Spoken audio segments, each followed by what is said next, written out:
Hello दोस्तों, नमस्कार। Study portal में आप सबका स्वागत है। मैं आपका साथी और गाइड डॉक्टर विजय। दोस्तों, आज की वीडियो जो है वो पीजीटी हिस्ट्री को लेकर के है।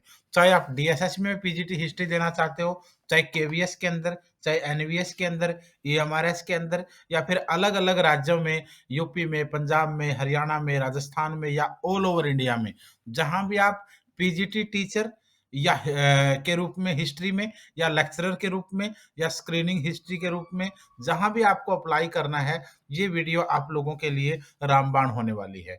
क्योंकि एक सीरीज शुरू की है हमने, जिसमें ऐसी वीडियोज हम ला रहे हैं जो कंप्लीटली पीजीटी हिस्ट्री वाले बच्चों के ऊपर आधारित होंगी, और उन्हीं के लेवल का इसके अंदर कंटेंट हम लोगों ने दिया है। तो इस वीडियो को शुरू करते हैं। मुगल डायनेस्टी को कंप्लीट देखिए, अच्छे से आप लोगों को समझ में आएगी।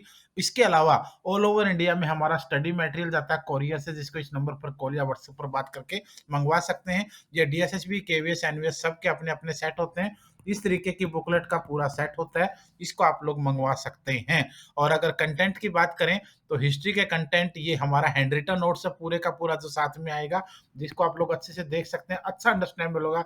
और अच्छे से जहां जहां जरूरत पड़ती तस्वीरों के साथ, फ्लो चार्ट के साथ हमने इसको बनाया है। संपूर्ण इतिहास है इसमें, प्राचीन इतिहास, मध्यकालीन इतिहास, आधुनिक भारत, पूरे का पूरा आपको दिया जाएगा। तो आइए शुरू करते हैं मुगल वंश की कंप्लीट वीडियो। बाबर की टाइमिंग। दोस्तों 1526 से 1530 के बीच भारत की बाबर की टाइमिंग रही है।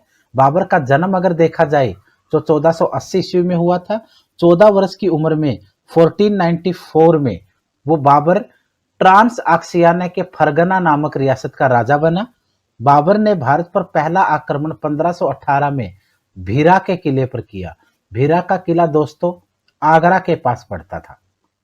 कई बार क्वेश्चन आता है कि बाबर का भारत पे पहला आक्रमण, हम पानीपत का समझने की गलती कर बैठते हैं, लेकिन पानीपत का उसका पहला आक्रमण नहीं था। पहला आक्रमण भारत पे उसका 1518 में भीरा के किले पर था, और दूसरा आक्रमण 1520-21 में सियालकोट के किले पर था। ये बाबर के भारत में पहले और दूसरे आक्रमण हैं। पहला 1518 में भीरा के किले पर आगरा के पास, दूसरा 1520-21 में सियालकोट के किले पर। बाबर को भारत में आमंत्रित करने वाले लोगों के नाम। दोस्तों कई बार क्वेश्चन पूछा जाता है, कई बार बहस भी होती है, आपस में कन्वर्सेशन डिस्कस भी होता है कि क्या बाबर को भारत में किसी ने इनवाइट किया था। यस, 3 लोग थे जिन्होंने बाबर को भारत में इनवाइट किया। नंबर 1 दौलत खान लोधी, नंबर 2 राणा सांगा, नंबर 3 आलम खान। दौलत खान लोधी पंजाब का सूबेदार था, गवर्नर ऑफ पंजाब। राणा सांगा एक राजपूत, राजस्थान से राजपूत राजा था। आलम खान इब्राहिम लोधी का चाचा था। इन तीनों लोगों ने बाबर को भारत में आमंत्रित किया। किससे लड़ने के लिए? इब्राहिम लोधी से लड़ने के लिए, जो उन दिनों दिल्ली और आगरा पे राज करता था। इन तीनों का एक प्रतिनिधि मंडल दिलावर खान के नेतृत्व में, दिलावर खान दोस्तों दौलत खान लोधी का बेटा था। दिलावर खान के नेतृत्व में इन तीनों का एक रिप्रेजेंटेटिव बोर्ड, यानी एक प्रतिनिधि मंडल 1525 ईस्वी में बाबर से मिलने के लिए काबुल गया। काबुल में इन दोनों ग्रुपों की मुलाकात हुई। मुलाकात में दिलावर खान एंड कंपनी ने बाबर को इनवाइट किया कि आप दिल्ली और आगरा पे आक्रमण कर दीजिए, इब्राहिम लोदी की हत्या कर दीजिए, जितना भी धन दौलत आपको वहां से मिल सकती है इतनी दुनिया में कहीं से नहीं मिलेगी। बाबर एक आक्रमणकारी था और उसने प्लान बनाया धन दौलत को लूटने का। उसने कहा कि ठीक है मैं आक्रमण तो कर दूंगा, बट इब्राहिम लोदी की सेनाएं मुझसे ताकतवर हैं। तब इन तीनों ग्रुपों ने कहा, दिलावर खान की कंपनी ने कहा कि हम आप लोगों की मदद कर देंगे, अगर आप भारत में आक्रमण करते इब्राहिम लोदी पर तो हम आपकी मदद करेंगे, हमारी तीनों राजाओं की सेनाएं आपका साथ देंगी। बाबर ने इस पर हाँ कर दी, और उसने इन दोनों के बीच समझौता हुआ था कि बाबर भारत पर आक्रमण करके धन दौलत लूट के ले जाएगा, और जो राजधानी और रियासत बचेगी उसको ये तीनों लोग आपस में बांट लेंगे। ये एक एग्रीमेंट हुआ था और समझौता हुआ कि 1526 ईस्वी में बाबर भारत पर आक्रमण करेगा। 1 साल का समय तैयारी के लिए मांगा गया, और इन तीनों लोगों को भी सलाह दी गई कि आप लोग भी वापस लौट करके अपनी अपनी तैयारियां सेनाओं के साथ मजबूत कर लेंगे। आगे देखते हैं क्या हुआ। बाबर के युद्धों से संबंधित क्वेश्चन क्या होते हैं।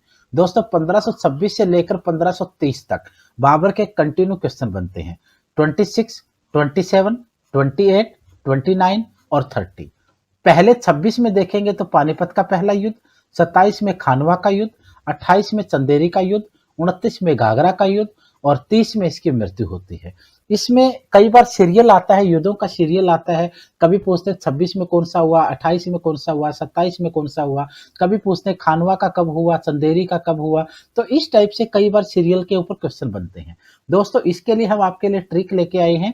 ट्रिक रहेगी आपकी, पानी पिया, खाना खाया, चांद देखा, घर गया और मर गया। ये एक ऐसा सेंटेंस है जिसको आप नॉर्मली याद भी रख सकते हो और इसी के आधार पर हमारे सारे क्वेश्चन सॉल्व हो जाएंगे। पानी पिया से रहेगा दोस्तों पानीपत का युद्ध, खाना खाया से रहेगा खानवा का युद्ध, चांद देखा से बन जाएगा चंदेरी, घर गया से बनेगा आपका घाघरा का युद्ध और मर गया से आपकी इसकी बाबर की मृत्यु हो जाएगी। तो इस तरीके से इस पूरे सेंटेंस के सहारे आप इनका सीरियल समझ सकते हो, क्योंकि डेट में देखो कोई गैप नहीं है। अगर डेट कंटिन्यू है और इस ट्रिक के सहारे आप इन सारे युद्धों का सीरियल बना सकते हो तो आपके लिए टॉपिक बिल्कुल आसान हो जाएगा। आइए जानते हैं। 1526 में पानीपत का पहला युद्ध हुआ बाबर और इब्राहिम लोदी के बीच। इब्राहिम लोदी लोधी वंश का अंतिम शासक था। लोधी वंश का अंतिम शासक था। और एक बात और दोस्तों, इब्राहिम लोदी लोधी वंश का एकमात्र राजा था या पहला राजा था जो युद्ध के मैदान में मारा गया। युद्ध के मैदान में मरने वाला एकमात्र अब तक का दिल्ली का या आगरा का सुल्तान रहा था। दोस्तों इसमें बाबर ने कहते हैं कि तोपखानों का प्रयोग किया, भारी लेवल के ऊपर बमबारी की गई, बारूद का प्रयोग किया गया और इब्राहिम लोदी एकदम से घोड़े से गिर गया और घोड़े से गिरने के बाद उसकी हत्या कर दी गई, जिससे बाबर की यह जीत सुनिश्चित हो गई। लेकिन एक चीज और आपको देखनी पड़ेगी, जिन तीनों लोगों ने उसको इनवाइट किया था उन तीनों में से किसी ने भी बाबर की मदद नहीं की थी और बाबर इस युद्ध को हारते हारते जीत गया था। लेकिन उसने वायदा कर लिया था कि उन तीनों लोगों को जब तक वो हराएगा नहीं, भारत से वापिस नहीं जाएगा। 1527 ईस्वी में खानवा का युद्ध हुआ। खानवा का युद्ध बाबर और राणा सांगा के बीच हुआ, जिसमें बाबर की जीत हुई और राणा सांगा की इसमें हार हुई। 1528 में हुआ दोस्तों चंदेरी का युद्ध। चंदेरी का युद्ध फिर बाबर और मेदिनी राय भी एक राजपूत राजा था। मेदिनी राय और बाबर के बीच हुआ, जिसमें बाबर की जीत और मेदिनी राय की हार हुई। 1529 में घाघरा का युद्ध, बाबर वर्सेस महमूद लोदी। महमूद लोदी इब्राहिम लोदी का छोटा भाई था। इब्राहिम लोदी के छोटे भाई महमूद लोदी की बाबर ने हत्या कर दी और इस युद्ध में भी बाबर की जीत और महमूद लोदी की हार हुई। उसके बाद 1530 में बाबर की मृत्यु। दोस्तों खाने में जहर मिलाने से, यहाँ पे एक चीज ध्यान देने लायक है कि इब्राहिम लोदी की जैसे ही हत्या की गई, इब्राहिम लोदी की जो माँ थी उसने वही कसम उठाई थी कि मैं बाबर की हत्या करके दम लूंगी और उसने बाबर की महल में एंट्री करने में वो कामयाब हुई। रसोइये के रूप में उसने काम करना शुरू किया और एक शाम बाबर के खाने में जहर मिला करके उसने उसको मृत्यु तक पहुंचा दिया। उसके बाद मृत्यु के बाद बाबर दोस्तों दो जगह दफनाया गया। यही भारत का एकमात्र राजा या सुल्तान रहा है जिसको दो जगह दफनाया गया हो। पहले उसे आगरा में दफनाया गया और आगरा में जहां दफनाया गया उस जगह को नूर ए अफगान कहते हैं, यानी उसे आराम बाग भी कहा जाता है। दोस्तों ये क्वेश्चन याद रखने लायक है, नूरे अफगान या आराम बाग किस व्यक्ति की दफनाए जाने की जगह को कहा जाता है, ये क्वेश्चन आपके लिए जरूरी हो सकता है। पहले उसे आगरा में दफनाया गया, फिर उसे काबुल में ले जाकर दफनाया गया। ये कहा जाता है कि उसने अपने विल में कहा था कि मुझे काबुल में दफनाया जाए, यानी यही एकमात्र दिल्ली या आगरा का राजा था जिसे दो जगह दफनाया गया। उसके बाद है दोस्तों तुजुके बाबरी। तुजुके बाबरी बाबर के ऊपर लिखी गई बहुत बड़ी किताब मानी जाती है।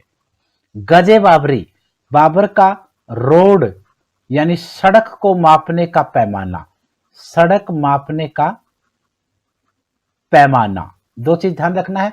तुजुके बाबरी उसके ऊपर लिखी गई किताब थी और गजे बाबरी बाबर के द्वारा सड़क मापने का एक पैमाना बनाया गया था। गोले बारूद और तोपखानों का प्रयोग करने वाला पहला राजा जिसने भारत के ऊपर आक्रमण करते हुए गोला बारूद और तोपखानों का प्रयोग किया, उस्ताद अली और मुस्तफा, ये दोनों इसके तोपची हुआ करते थे जिन्होंने तोपखाने चलाने का काम किया था। पानीपत के युद्ध में। पानीपत का युद्ध कहते हैं वो तोपखाने और गोला बारूद की वजह से जीत गया, अदरवाइज उसकी हार यहाँ निश्चित मानी जाती थी। लेकिन ये भी कहा जाता है कि पानीपत के युद्ध में उसने सर्वप्रथम तोपखाने और गोला बारूद का यूज किया, लेकिन बाबर खुद ये भी कहता है कि उसने यहाँ से पहले भीरा के किले में भी के युद्ध में भी उसने इन चीजों का प्रयोग किया था। हुमायूं की टाइमिंग दोस्तों 1530 से 1540 और 55 से 56, यानी 30 से 40 और 55 से 56, दो टाइमिंग में हुमायूं का कार्यकाल रहा है। ये भी क्वेश्चन कई बार आता है, किस मुगल राजा ने, किस मुगल बादशाह ने 2 बार राज किया, एक बार और दूसरी बार? ये क्वेश्चन भी हुमायूं का होता है। सबसे पहले 1530 ईस्वी में बाबर की मृत्यु के बाद हुमायूं गद्दी पर बैठा। हुमायूं ने अपना साम्राज्य अपने तीनों भाइयों कामरान, हिंदल और अस्करी, ये हुमायूं के 3 और भाई थे, 4 भाई टोटल थे ये। हुमायूं की सबसे बड़ी भूल, ये कहा जाता है उसकी सबसे बड़ी भूल थी, सबसे बड़ी गलती थी, जो अपने पिता से उसको राज्य मिला था उसको अपने अपने तीनों भाइयों में बराबर बराबर बांट दिया और खुद का एक हिस्सा रख लिया। अब जब चारों भाइयों में राज्य बंटा तो राज्य के साथ साथ सेना भी बंटी, और सेना बंटने के साथ साथ हुमायूं की राज्य कमजोर होने लगा, और जब उसे अपने भाइयों की जरूरत पड़ी तो किसी भी भाई ने उसकी ज्यादातर मदद नहीं की, जिसकी वजह से वो चौसा का युद्ध, बिलग्राम और कन्नौज के युद्ध, सारे युद्ध शेरशाह सूरी से हारता चला गया और अंत में भारत छोड़कर उसको भागना पड़ा। राणा सांगा की विधवा रानी ने हुमायूं के पास एक राखी भेजी थी। कई बार क्वेश्चन आता दोस्तों इस टाइप का, राणा सांगा की जो विधवा पत्नी थी, क्योंकि राणा सांगा वही है जिसे बाबर ने खानवा के युद्ध में जिसकी हत्या कर दी गई थी, उसके बाद उसकी विधवा पत्नी ने हुमायूं को एक राखी भेजी, रक्षाबंधन के आधार पर एक राखी भेजी और उससे मदद मांगी, हेल्प मांगी। राणा सांगा की पत्नी की राखी मिलते ही हुमायूं अपनी सेना के साथ चला गया और उसने गुजरात के राजा बहादुर शाह के साथ युद्ध किया, और गुजरात के राजा बहादुर शाह जो राणा सांगा के साम्राज्य को परेशान करता था, उसको युद्ध में उसको बुरी तरह हराने की कोशिश की, जिसके बाद बहादुर शाह ने एक समझौता किया और समझौते के आधार पर राणा सांगा की विधवा पत्नी के साम्राज्य और बहादुर शाह के बीच में एक छोटा मोटा समझौता हुआ। ये एक हुमायूं की मदद राणा सांगा के साम्राज्य को कई बार देखी जाती है। उसके बाद चुनार का युद्ध, दोस्तों ये चुनार का युद्ध 1532 में जो हुआ, ये हुमायूं और शेरशाह सूरी दोनों के लिए टर्निंग पॉइंट था, क्योंकि 1530 में जैसे ही बाबर की मृत्यु हुई, कुछ राज्यों और रियासतों में ये सवाल पैदा होने लगा कि क्या हुमायूं बाबर जैसा शक्तिशाली है। कुछ लोगों ने कहा कि बिल्कुल होगा, क्योंकि सेना तो उसी की है उसके पास और बेटा भी उसी का है, तो शक्तिशाली होगा। कुछ ये वो लोग थे जो ठीक ठाक साम्राज्य को चले देखना चाहते थे, लेकिन एक ग्रुप ऐसे राजाओं का भी था जो ये मानते थे कि हुमायूं हुमायूं और बाबर बाबर था, इसलिए हुमायूं शक्तिशाली नहीं है, तो क्यों ना हम हुमायूं से युद्ध करें, अगर हार गए तो समझौता कर लेंगे और अगर जीत गए तो दिल्ली और आगरा का राज्य हमारा हो जाएगा। शेरशाह सूरी उन्हीं में से एक था। शेरशाह सूरी बिहार के एरिया में राज्यपाल के रूप में तैनात था, जो बाबर के समय भी था और हुमायूं के समय भी रहा।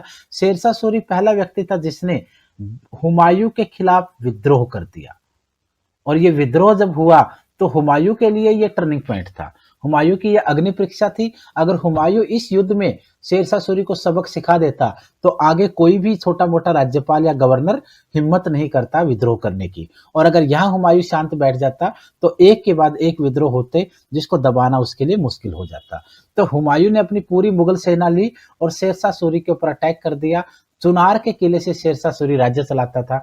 चुनार का युद्ध हुआ 1532 ईस्वी में। शेरशाह सूरी की हार हुई और हुमायूं की इसमें जीत हुई। इसके बाद एक समझौता हुआ। समझौते के आधार पर शेरशाह सूरी को माफ करना था, उसके कुछ किले, उसकी कुछ सेना, उसके घोड़े, हाथी, धन दौलत लेकर के उसको छोड़ने का प्लान था। लेकिन ये कहते हैं कि एट ए टाइम जब समझौता चल ही रहा था तो हुमायूं को किसी ने ये बहकावे में ला दिया कि शेरशाह सूरी दोबारा फिर विश्वासघात कर सकता है, तो इसलिए आप इससे कोई गारंटी रख लो। और कहते हैं कि हुमायूं ने शेरशाह सूरी के सामने शर्त रखी कि आप अपने बड़े बेटे को मेरे पास गिरवी रखोगे, जब तक बेटा गिरवी रहेगा तुम विश्वासघात दोबारा नहीं करोगे। दोस्तों यहां से टर्निंग पॉइंट बनता है। ये भी हुमायूं की एक बड़ी भूल मानी जाती है। क्यों? क्योंकि अगर ये बेटा गिरवी नहीं रखाया जाता तो शेरशाह सूरी हमेशा घबराता और हुमायूं चौकन्ना रहता कि शेरशाह सूरी गलती तो नहीं कर रहा है, लेकिन ये इसका बड़ा बेटा गिरवी रखने के बाद हुमायूं निश्चिंत हो गया और शेरशाह सूरी के मन में अपमान की और बदला लेने की और बेटे को छुड़वाने की जो आग थी वो एक नए तरीके से पैदा हो गई, जिसके बाद हुमायूं निश्चित होकर के अपने एक नगर बसाने में लग गया, जो नगर उसने दिल्ली के अंदर बनाया था दीन पनाह के नाम से। और शेरशाह सूरी इस मौका फायदा उठा करके 4-5 सालों तक अपनी सेना की बढ़ोतरी में लगा रहा और एक समय ऐसा आया जब शेरशाह सूरी की सेनाओं ने हुमायूं को भारत से निकालने में कामयाबी हासिल की। आइए देखते हैं 1539 में चौसा का युद्ध शेरशाह सूरी और हुमायूं के बीच। दोस्तों कई बार आता है चौसा का युद्ध किस नदी के किनारे हुआ था? करमनासा। यह करमनासा नदी के किनारे हुआ था, जिसमें शेरशाह सूरी की जीत हुई थी, हुमायूं की बुरी तरह हार हुई थी। हुमायूं को मृत समझकर छोड़ करके वो लोग करमनासा नदी के किनारे छोड़कर चले गए। एक भिस्ती दोस्तों किश्ती चलाने वाले को बोलते हैं, नाविक को बोलते हैं, जो लोगों को नदी पार करवाता है। एक भिस्ती ने हुमायूं को नदी के किनारे तड़पते हुए युद्ध के मैदान में देखा, उसने उसे किश्ती में बैठाया और नाव में बैठाकर अपने घर ले गया। इस प्रकार हुमायूं की यहाँ जान बची। एक साल बाद 1540 में फिर युद्ध हुआ, बिलग्राम या फिर इसे कन्नौज भी कहते हैं। बिलग्राम या कन्नौज का युद्ध अगेन फिर शेरशाह सूरी और हुमायूं के बीच हुआ, जिसमें शेरशाह सूरी की जीत हुई और हुमायूं की इसमें हार हुई। इस हार के बाद हुमायूं को भारत छोड़ना पड़ा। यहां से हुमायूं को भारत छोड़ना पड़ा और उसके तीनों भाइयों में भी उसको कोई खास सपोर्ट नहीं हो पाई। इस तरीके से दिल्ली की और आगरा की गद्दी शेरशाह सूरी के रात में आ गई। यहां से सूरी वंश की शुरुआत हुई, सूरी डायनेस्टी यहां से स्टार्ट हुआ। 1542 में जब हुमायूं भारत से ईरान यानी पर्सिया जा रहा था, तो 1542 में एक जगह है रास्ते में अमरकोट। अमरकोट नामक स्थान पर हुमायूं की पत्नी हमीदा बानो ने एक बच्चे को जन्म दिया, जिसका नाम जलालुद्दीन मोहम्मद रखा गया। बाद में जाकर के ये जलालुद्दीन मोहम्मद अकबर बना। ये भी ध्यान रखना, ये क्वेश्चन भी कई बार आ जाता है। 1555 में हुमायूं ने भारत पर दोबारा आक्रमण किया। क्यों? क्योंकि 1540 ईस्वी से लेकर के 1545 तक शेरशाह सूरी था। शेरशाह सूरी की मृत्यु 1545 में एक तोपखाने के गोला बारूद के फटने से हुई। तो जैसे ही उसकी मृत्यु हुई, उसके बेटे को गद्दी पर बैठाया गया और उसका बेटा बड़ा दूसरा बेटा था इस्लाम शाह। इस्लाम शाह शेरशाह सूरी जैसा शक्तिशाली नहीं था। मौके का फायदा उठा करके हुमायूं ने इस्लाम शाह को युद्ध में हराया और भारत में नए तरीके से मुगल डायनेस्टी को पुनर्स्थापित किया। 1556 ईस्वी में पुस्तकालय की सीढ़ियों से गिरने की वजह से हुमायूं की मृत्यु हुई। इस पुस्तकालय की सीढ़ियां से गिरने से उसकी मृत्यु आमतौर पर बताई जाती है। हुमायूं की पत्नी हाजी बेगम ने उसका मकबरा बनवाया दिल्ली के अंदर। ध्यान रखना दोस्तों, हाजी बेगम ने उसका मकबरा बनवाया था। हुमायूं के बारे में कहा जाता है कि वो बिना ताज का बादशाह था, क्योंकि भारत से निकलने के बाद बादशाह तो था बट उसके पास राजगद्दी नहीं थी। हुमायूं ने दिल्ली में मीना बाजार की स्थापना करवाई। मीना बाजार की स्थापना दिल्ली में उसी ने करवाई थी। अबुल फजल ने हुमायूं को इंसान कामिल कहा है। हुमायूं ज्योतिष में विश्वास रखता था, इसलिए 7 दिन अलग अलग कलर के वो कपड़े पहना करता था। उसके बारे में स्टेटमेंट क्या क्या है? उम्र भर लड़खड़ाता रहा, लड़खड़ाते हुए ही मर गया। उसने जिंदगी में बहुत से उतार चढ़ाव देखे, उनसे कभी उबर नहीं पाया। हुमायूं को बाबर से फूलों का सिंहासन नहीं बल्कि कांटों का ताज मिला। ये आमतौर पर स्टेटमेंट इसके बारे में बोले जाते।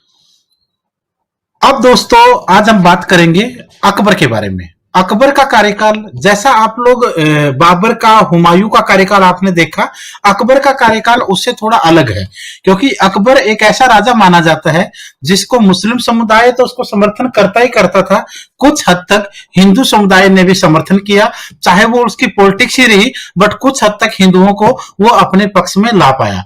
अकबर के कार्यकाल में शुरू से देखिए 1556 ईस्वी से लेकर 1605 ईस्वी, ये अकबर का कार्यकाल है, लगभग 50 साल। क्योंकि मुगल डायनेस्टी में यानी मुगल वंश में अकबर और औरंगजेब दोनों के कार्यकाल लगभग 50-50 साल रहे हैं, ज्यादा कार्यकाल इन्हीं के थे। अकबर का कार्यकाल 1556 से 1605 ईस्वी तक रहा। अकबर का जन्म अमरकोट में हुआ था 15 अक्टूबर 1542 ईस्वी को। 15 अक्टूबर 1542 को अमरकोट में उसका जन्म हुआ था, जब अकबर के पिता हुमायूं और उसकी माता हमीदा बानो भारत में हार करके शेरशाह सूरी से भारत छोड़कर जा रहे थे, तो रास्ते में अकबर का वहां जन्म हुआ था। इनके पिता का नाम हुमायूं और माता का नाम बेगम हमीदा बानो था।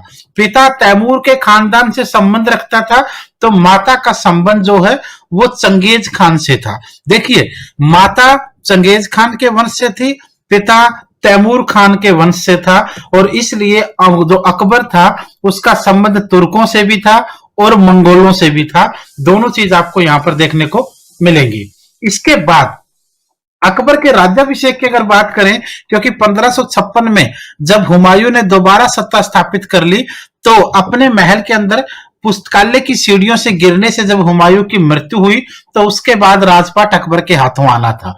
अकबर का राज्याभिषेक बैरम खान के द्वारा किया गया, जिसके साथ उसका पालन पोषण और बचपन बीता था। उसी की देखरेख में पंजाब के गुरदासपुर जिले के कलानौर नामक स्थान पर 14 फरवरी 1556 ईस्वी को मिर्जा अबुल कासिम ने उसका राज्याभिषेक करवाया था। ये चीज याद रखना, अकबर का राज्याभिषेक किसकी देखरेख में हुआ था? बैरम खान की देखरेख में। जगह कलानौर है और तारीख समय अगर होगा तो 14 फरवरी 1556 ईस्वी। 1556 ईस्वी में अकबर ने बैरम खान को अपना वजीर और अपना संरक्षक यानी मंत्री और अपना गार्जियन दोनों नियुक्त किया, और उसे खान ए खाना की उपाधि से सम्मानित भी किया। जैसे ही अकबर ने राज्याभिषेक होने के बाद यानी अपने आप को राजा के रूप में प्रमोट किया, तो वह नाबालिग था, उसकी एज कम थी, क्योंकि 1542 में पैदा हुआ और 1556 में राज्याभिषेक हुआ। इसकी एज यहाँ 14 वर्ष थी और अकबर नाबालिग था। इसकी वजह से उसका गार्जियन संरक्षक नियुक्त किया गया बैरम खान को, और साथ में बैरम खान उसका वजीर भी बना। हालांकि यह सिलसिला 4-5 साल ही चला। 1560 ईस्वी में बैरम खान की मृत्यु के साथ यह सिलसिला समाप्त हो गया। अकबर के शासनकाल की प्रमुख घटनाएं। अकबर के शासनकाल की प्रमुख घटनाओं में सबसे पहली घटना 1562 ईस्वी में अकबर का पहला अजमेर दौरा हुआ था। इसके अलावा एक और घटना है, वो 1560 में है, जब बैरम खान की हत्या हुई थी। बैरम खान का सीन क्या था? अकबर जब 1556 ईस्वी में राजा बना, तो इसके साथ बैरम खान वजीर बना, 4 साल तक संरक्षक भी बना। 4 साल तक ये सिलसिला चलता रहा। इस सिलसिले में एक तरफ अकबर बड़ा हो रहा था, तो दूसरी तरफ जो बैरम खान था वो उसके सारे काम देख रहा था। जब जो राज्य के जो लोग थे जिनको अकबर से प्रॉब्लम थी, वो बैरम खान को आगे जाकर के अकबर की बुराई करते थे, और जिनको बैरम खान से प्रॉब्लम थी वो अकबर के आगे जाके बुराई करते थे कि महाराज आप ही राजा हो, इसको कुछ भी नहीं पता, ये आपके राज्य को डुबो देगा। इस तरीके से दोनों के बीच में मनमुटाव हो गया। एक बार कहते हैं कि राज्य के दरबार के अंदर ही राज दरबार लगा हुआ था, अकबर और बैरम खान के बीच में बहस हो गई और डिबेट इस हद तक पहुंच गई कि बैरम खान ने अकबर को यह कह दिया कि जो व्यक्ति आपको राजा बना सकता है वो राजगद्दी से उतार भी सकता है। ये बात अकबर को पिंच हो गई और उसने महसूस किया कि हो सकता है बैरम खान के दिमाग में कोई षड्यंत्र है और वो उसको मरवा ना दे। तो रातों रात अकबर अपने आगरा से महल से शिकार के बहाने निकला और दिल्ली पहुंच गया। दिल्ली पहुंचने के बाद अकबर ने आदेश जारी किया कि मैं बैरम खान को वजीर और संरक्षक दोनों पदों से सस्पेंड करता हूं यानी हटाता हूं, और उसके पास 2 ऑप्शन है, या तो वो सैनिक बनकर के सेवा करे या फिर वो हज की यात्रा पर निकल जाए। अब जिस व्यक्ति ने इतने बड़े पद पर काम किया हो वो व्यक्ति सैनिक के रूप में तो काम नहीं करेगा, तो उसने अपना हज का रास्ता अपना लिया। अब जब वो हज पर निकला तो कहते हैं कि जब वो गुजरात के पाटन नामक स्थान पर पहुंचा तो वहां किसी अफगान विरोधी ने उसकी चाकू मारकर हत्या कर दी। एक पक्ष ये भी कहता है कि यह व्यक्ति अकबर का ही था जिसने अपने राज्य से निकलने दिया उसको और उसका पीछा करता रहा ताकि अकबर के ऊपर बुराई ना आए, और जैसे ही वो बाहर निकला उसकी हत्या कर दी। अलग अलग पक्ष इसके बारे में अलग अलग राय देते हैं, लेकिन बैरम खान का चैप्टर 1560 में क्लोज होता है। बैरम खान का बेटा जो रहीम खान था और उसकी जो पत्नी थी बैरम खान की, उसके साथ अकबर ने विवाह कर लिया और बैरम खान का बेटा अकबर का सौतेला पुत्र भी कहलाया। आगे देखते हैं। पहला अजमेर दौरा 1562 में उसका हुआ। 1562 में ही अकबर ने एक आदेश जारी किया जिसमें युद्ध बंदियों को दास बनाने पर प्रतिबंध लगाया गया। स्लेव सिस्टम क्या होता था, जैसे एक पार्टी ये है और एक राजा ये है, दोनों राजाओं के बीच में जब युद्ध होता था तो मान लो ये राजा जीत गया, इसकी हार हो गई, इसकी सेना के जितने भी सैनिकों को ये लोग बंदी बना लेते थे वो सारे दास कहलाते थे, गुलाम कहलाते थे। तो अकबर ने आदेश पारित किया कि युद्ध बंदी जो भी होंगे उनको दास बनाने पर प्रतिबंध लगाया जाता है। 1563 ईस्वी में तीर्थ यात्रा कर को समाप्त कर दिया। जो होली विजिट पर टैक्स होता था, हिंदू या दूसरे धर्म के लोग जब तीर्थ यात्रा पर जाते तो उन पर टैक्स लगता था, इसको समाप्त कर दिया गया। 1564 ईस्वी में जजिया कर को समाप्त कर दिया गया, जो नॉन मुस्लिम टैक्स था, जो नॉन मुस्लिम टैक्स था। राज्य के अंदर मुस्लिम धर्म को छोड़कर बाकी सभी धर्मों पर अपना धर्म अपनाने के लिए यह टैक्स लगता था, तो इसको समाप्त कर दिया। 1571 ईस्वी में फतेहपुर सीकरी की स्थापना उसने की। 1571 ईस्वी में फतेहपुर सीकरी की स्थापना उसके द्वारा की गई और 1571 में फतेहपुर सीकरी और फतेहपुर सीकरी जो है वो यहां पर बना। और इसी समय 1572 में बुलंद दरवाजे का निर्माण, ये भी याद रखना, 1572 में बुलंद दरवाजे का निर्माण फतेहपुर सीकरी में, क्योंकि गुजरात का युद्ध अकबर ने जीता था और गुजरात युद्ध जीतने की खुशी में उसने बुलंद दरवाजे का निर्माण करवाया था, ये याद रखना। 1574 ईस्वी में मनसबदारी प्रथा को आरंभ उसने किया। 1575 ईस्वी में फतेहपुर सीकरी में इबादत खाना का निर्माण करवाया, जिसको धर्म संसद का नाम भी दिया गया बाद में जाकर के। इबादत खाना महल के अंदर नमाज पढ़ने का एक कक्ष होता था, जिसको नमाज कक्ष या इबादत खाना का नाम दिया गया। 1576 ईस्वी में संपूर्ण साम्राज्य को 12 सूबों में बांट दिया गया। 1578 में इबादत खाने को सभी धर्मों के लिए खोल दिया गया, जिसको धर्म संसद के रूप में बनाया गया। 1582 ईस्वी में तौहीद ए इलाही या दीन ए इलाही, तौहीद ए इलाही या दीन ए इलाही धर्म की घोषणा करी। दीन ए इलाही एक ऐसा धर्म था जिसमें 5 नियम हिंदू धर्म के और 5 नियम मुस्लिम धर्म के लेकर के 10 नियम लेकर इसको बनाया गया। और दीन ए इलाही धर्म को स्वीकार करने वाला पहला और आखिरी अगर बोलेंगे तो फिर आपका आंसर बिरबल आएगा। मान सिंह से रिक्वेस्ट की थी अकबर ने, बट उसने मना कर दिया और बिरबल ने इसको अपनाया था, ये भी याद रखना। 1582 ईस्वी में टोडरमल, जो भारत के अंदर भूमि जिसको लैंड रिफॉर्म कहते हैं, भूमि सुधार का सबसे महान व्यक्ति हुआ है, जिसने पहले शेरशाह सूरी के समय काम किया और फिर राजा अकबर के राज्य में आया। टोडरमल ने दहसाला प्रणाली को लागू किया। दह का मतलब 10 होता है, साला का मतलब यहाँ साल होगा। एक ऐसा टैक्स जो 10 साल में एक बार दिया जाए, इसको दहसाला प्रणाली कहा गया, इसको शुरू किया गया। अकबर के सैन्य अभियानों की अगर बात करें, अकबर के सैन्य अभियान काफी थे। उसने लगभग 13-14 अभियान अपने जीवन काल के अंदर किए थे। पहला अभियान 1561 ईस्वी में मालवा का अभियान उसका था और इस समय यहाँ का शासक बाज बहादुर था। दूसरा अभियान अकबर का चुनार का अभियान था। मुगल सेना का नेतृत्व इसमें आसफ खान के द्वारा किया गया था। तीसरा अभियान अकबर का 1564 में था, गोंडवाना का अभियान था। मुगल सेना का नेतृत्व यहाँ भी आसफ खान और वीर ने किया, जिसने वीर नारायण को, गोंडवाना के राजा को हरा दिया था। चौथा अभियान उसका 1562 ईस्वी से 70 ईस्वी तक, यानी 8 साल तक चला।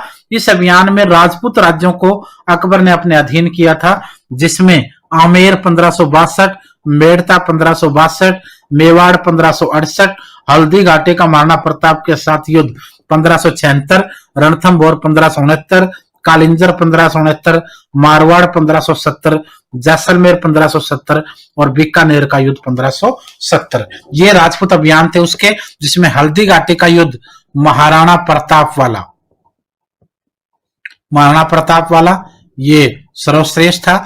जिसमें महाराणा प्रताप हालांकि हार गए थे, मुगल सेना जीत गई थी, लेकिन महाराणा प्रताप को पकड़ने में वो नाकामयाब रहे। इसी में महाराणा प्रताप के घोड़े चेतक और महाराणा प्रताप के हाथी का काफी वर्णन मिलता है। महाराणा प्रताप के भाई शक्ति सिंह का समर्थन अकबर को, और बाद में महाराणा प्रताप को बचाने का श्रेय भी उन्हीं को गया। तो ये सारी चीजें आपको इसमें मिलेंगी, ये देख लेना। 5वां अभियान 1571 ईस्वी में गुजरात का अभियान था। इस समय यहाँ का राजा मुसफर खां तृतीय था। 6वां अभियान 1574 से 76 बंगाल और बिहार के शासक दाऊद खान के विरुद्ध मुगल सेनापति मुनीफ खान ने किया था। 7वां अभियान 1581 काबुल के राजा हकीम मिर्जा को मान सिंह व अकबर ने हराया था। 8वां अभियान 1586 ईस्वी में कश्मीर के शासक यूसुफ खान याकूत खान को मुगल सेनापति कासिफ खान और भगवान दास के द्वारा हराया गया। 9वां अभियान 1591 सिंध के राजा जानी बेगम को मुगल सेनापति अब्दुल रहमान खान ने पराजित किया। 10वां शासक अभियान 1590-91 में उड़ीसा के शासक निसार खान को मुगल सेनापति मानसिंह ने हराया था। 11वां अभियान 1595 बलूचिस्तान के राजा शासक पन्नी अफगान को मुगल सेनापति मीर मासूम ने हराया। 12वां अभियान 1595 कंधार के शासक मुजफ्फर हुसैन ने मुगल सूबेदार शाहबेग को स्वेच्छा से किला सौंप दिया था। 13वां अभियान खानदेश का था 1591 में, उसके साथ अहमदनगर का 1597 से 1600 और असीरगढ़ का किले पर आक्रमण, जो अकबर का आखिरी युद्ध था जिसमें मीर बहादुर को हराया था। ये 13 अभियान अकबर ने चलाए थे, जिसमें काफी सारे युद्ध उसने लड़े, और अकबर अपने जीवन में कहते हैं ज्यादातर युद्ध, सभी युद्ध आमतौर पर जीत गया था। और उसने किसी भी युद्ध का नेतृत्व खुद प्रत्यक्ष रूप से नहीं किया, किसी का मान सिंह, किसी का अफगान, मतलब अलग अलग लोगों के द्वारा उसके युद्ध को मतलब प्रदर्शित किया गया और उसके नेतृत्व को किया गया था। अकबर के अन्य कार्य, कुछ और भी काम थे जो अकबर के फेमस रहे। भू राजस्व वसूल करने के लिए किरोड़ी नाम के अधिकारियों की नियुक्ति। अकबर के राज्य में जो भू राजस्व था, जमीनी टैक्स जो था, उसको वसूल करने के लिए किरोड़ी नाम के अधिकारियों की नियुक्ति हुई। कृषि योग्य भूमि को 3 भागों में बांट दिया गया था, और 3 भाग कौन से थे? पोलज, चाचर और बंजर। पोलज, चाचर, बंजर। पोलज वो भूमि होती थी जिस पर प्रति वर्ष खेती होती थी। चाचर जिसमें 1 या 2 साल बाद छोड़कर कृषि होती थी। बंजर जिसपे कृषि नहीं होती थी। यानी इनका टारगेट था पोलज की जो अक्षमता थी, जो कैपेसिटी थी एग्रीकल्चर प्रोडक्शन की, उसको बढ़ाया जाए, चाचर को पोलज बनाया जाए और बंजर को कम से कम चाचर बनाया जाए। इस तरीके से बांटा गया था ताकि हर जमीन को उसी की जरूरत के अकॉर्डिंग उसको सहयोग मिले, और उसी जमीन को उसी की जरूरत के अकॉर्डिंग उसको सुधार और सुविधाएं मिले। दहसाला प्रथा की शुरुआत इसने की, जो मैंने आपको बताया था। अकबर के दरबार का दौरा करने वाला पहला अंग्रेज था राल्फ फिच। याद रखना, अकबर के दरबार का दौरा करने वाला पहला अंग्रेज राल्फ फिच था। इसके साथ साथ आप कुछ और चीजें भी अकबर के समय से संबंधित आप देख सकते हो। जितने भी लोक जन के कार्य थे वो भी काफी सारे इनके द्वारा करवाए गए थे। अकबर के 9 रत्नों की अगर बात करें तो अकबर के 9 रत्नों में सबसे फेमस था अबुल फजल, जिसने अकबरनामा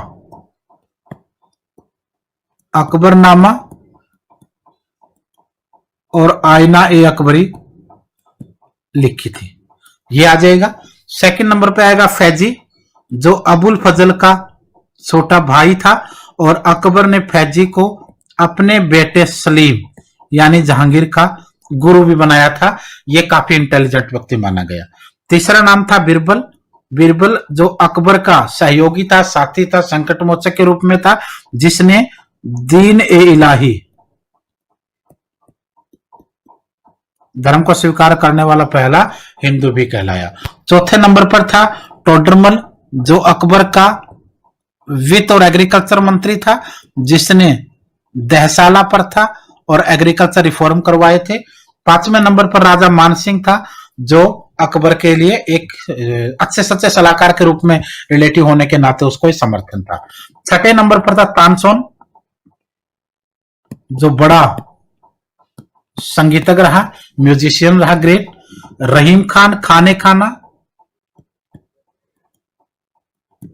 जो टोडरमल के बाद, तानसेन के बाद नंबर रहीम खान का भी आता है। रहीम खान बिरबल और तानसेन की तरह उसकी काफी वैल्यू थी अकबर के दरबार के अंदर, और अकबर ने जब रहीम खान के पिता की हत्या का क्रेडिट अपने आप को लेने से मना कर दिया, तो दरबार में काफी सारी आवाजें उठी। कुछ लोगों ने कहा कि उसने, अकबर ने बैरम खान को मरवाया है, कुछ लोगों ने कहा कि अफगानी विरोधियों ने मारा है। इस बात को देख करके रहीम खान को उसने अपना पुत्र बनाया सौतेला, और बैरम खान की पत्नी के साथ अकबर ने विवाह किया, तो रहीम खान का नाम भी काफी फेमस रहेगा। मुल्ला दो प्याजा, जो उसके धार्मिक कार्यकर्ता था, और फकीर अजीजाउद्दीन, ये भी उसके एक नवरत्न के रूप में था। ये 9 नवरत्न, 9 नाम आपको मिलेंगे। कुछ लोग एक दो का नाम चेंज कर देते हैं, लेकिन वो नाम चेंज नहीं होता, व्यक्ति यही है, किसी का उपनाम कभी कभी किताबों में डाल दिया जाता है। एनसीईआरटी के अकॉर्डिंग ये सारे हैं। 1605 ईस्वी में अकबर की मृत्यु हुई, और उसको आगरा के निकट सिकंदरा में दफनाया गया। अकबर को आगरा के निकट सिकंदरा में दफनाया गया था। अकबर की नीतियों में एक सुलह एक कुल की नीति भी रह जाती है। सुलह एक कुल, जो हिंदू धर्म के साथ वैवाहिक संबंध अकबर ने बनाए थे, उसको आप लोगों इसमें नीति के दौरान माना जाता है। तो अकबर के चैप्टर में आपको ये तमाम वो चीजें दिखेंगी। उसके बाद बात आती है जहांगीर की। अकबर की मृत्यु के बाद उसका बेटा सलीम उर्फ जहांगीर गद्दी पर बैठा। हालांकि अकबर कभी नहीं चाहता था कि जहांगीर गद्दी प्राप्त करे, क्योंकि जहांगीर अकबर के बेटों में सबसे निकम्मा, शराबी, आवारा, अफीम का सेवन करने वाला और नकारा बेटा था। अकबर नहीं चाहता था उसको गद्दी मिले। अकबर ने अपने दूसरे बेटों को जब मरते हुए देखा, दूसरे बेटे जब मारे गए, तो अकबर ने डायरेक्ट जहांगीर की जगह उसके बेटे को गद्दी सौंपने के लिए मानसिंह के साथ प्लानिंग बनाई, लेकिन अकबर की एट ए टाइम आकस्मिक मृत्यु होने की वजह से जहांगीर को राजा बनाया। इसमें देखिए 1605 ईस्वी से 1627, 1605 ईस्वी से 1627 ईस्वी तक जो जहांगीर का कार्यकाल था, इसमें काफी सारे ऐसे काम हुए जो उसके लिए फेमस रहे। जहांगीर का जन्म 30 अगस्त 1559 ईस्वी को हुआ था, जिसके पिता अकबर थे। जहांगीर के पिता का नाम अकबर और माता मरियम उज जमानी थी। याद रखिएगा, जहांगीर के पिता का नाम अकबर, तो माता का नाम मरियम उज जमानी था। जहांगीर का शिक्षक अबुल फजल का भाई जैदी था, जो मैंने अभी अकबर के नवरत्नों में आपको बताया था। जहांगीर का काल चित्रकला का स्वर्णिम युग यानी गोल्डन एज माना जाता है। अगर आप ये कहें मुगल काल का स्वर्ण युग, मुगल काल का स्वर्ण युग माना जाता है, लेकिन जब गोल्डन ईरा की बात करते हैं तो मुगलों में गोल्डन ईरा भी 2 थे। पहला गोल्डन ईरा जहांगीर वाला, और दूसरा गोल्डन ईरा जागे रहेगा आपको शाहजहां का। लेकिन जहांगीर का गोल्डन ईरा जो था, स्वर्ण युग था, वो चित्रकला का था, आर्किटेक्चर का था, और शाहजहां वाला बिल्डिंग कंस्ट्रक्शन, भवन निर्माण कला का। तो ये गोल्डन ईरा वाला क्वेश्चन भी आपको मोस्ट इंपोर्टेंट रहेगा। जहांगीर का विवाह, जहांगीर का पहला विवाह आमेर जयपुर के राजा भगवान दास की पुत्री मानबाई से 1885 ईस्वी में 1685 ईस्वी में हुआ था। बड़े पुत्र खुसरो का जन्म इस मानबाई से ही हुआ था, यह भी याद रखना है। जहांगीर का नूरजहां से विवाह, बादशाह बनने के बाद जहांगीर ने अनेक विवाह किए, जिनमें शेर खान की विधवा पत्नी मेहरुनिसा का नाम भी था। अब देखिए, जो नूरजहां था, नूरजहां का सेनापति था शेर अफगानी। शेर अफगानी, शेर खान भी कहते हैं इसको। शेर अफगानी था और सेनापति था ये जहांगीर का। शेर अफगानी की पत्नी थी मेहरुनिसा। मेहरुनिसा जहांगीर ने कहा कि मुझे मेहरुनिसा से शादी करनी है। शेर अफगानी ने कहा कि सर ये मेरी पत्नी है, मेरे जीते जी आप ये नहीं कर सकते। तो जहांगीर ने कहते हैं शेर अफगानी की हत्या करवा दी और उसकी विधवा पत्नी मेहरुनिसा से विवाह कर लिया और बाद में जाकर के उसका नाम बदल करके नूर जहां रखा गया और उसको बादशाह बेगम का टाइटल मिला। ये दोनों चीजें याद रखना। मेहरुनिसा का नाम बदल कर क्या रखा गया? नूरजहां। नूरजहां का पहले क्या नाम था? मेहरुनिसा। किसकी पत्नी थी? शेर अफगानी की। टाइटल कौन सा दिया गया उसको? बादशाह बेगम का। जंजीर ए आदिल उसका महत्वपूर्ण काम है।